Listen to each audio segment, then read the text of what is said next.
बलांगीर रे दोल पूर्णिमा धूमधाम रे पालन होउछि जेउथिरे विशेषकर यादव संप्रदायर सबु भाई भौणी एकाठी होई दोल पूर्णिमा पालन करछन्ति। राधा माधव पूजा और तांकु नै सहर परिक्रमा करछन्ति। तांकर पारंपरिक बाड़ी खेल सह घंट वाद्यर ताळे ताळे यादव भाई भौणी माने झुमिछन्ति। सेहिपरि परस्पर को सेमाने रंग बोली शुभेच्छा जणाइछन्ति। रंग खेल यादव मानक पई एक बड़ पर्व अटे।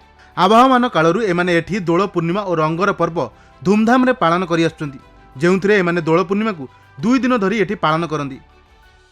दोल पूर्णिमा होउछे गोटे प्रेम भक्ति और रंगर पर्व।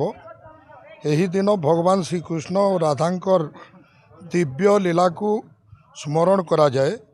हमें समस्ते यही पर्व को निज मन और हृदय सहित रंगरे आलोकित करबार उचित। घृणा वेदना को भूलिकरी सम्मिलन शांति और संदेश रंग छिटी देवार उचित।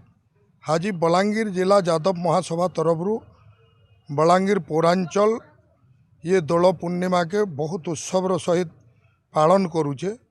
आज सारा नगर परिक्रमा करबार संगे संगे समस्त नगर जनसाधारण एवं समस्तंकर सहित आज गोटे होली खेलबार होली उत्सव पाइछे। ये उत्सव को बहुत सुंदर भाव रे बलांगीर यादव जिला यादव समाज आज पालन करिए।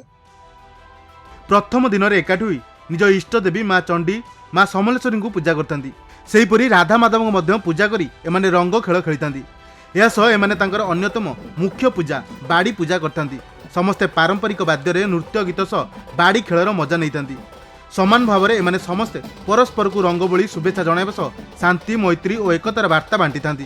तेबे एथिरे कंटाबांजी विधायक लक्ष्मण बाग, यादव संगठन सभापति संदीप बाग और टाउन उपसभापति सरोज गहिर और अनेक यादव समाज लोके सामिल होइतिले। बलांगीर गुप्तेश्वर पृष्टिंग रिपोर्ट खबर ओडिशा।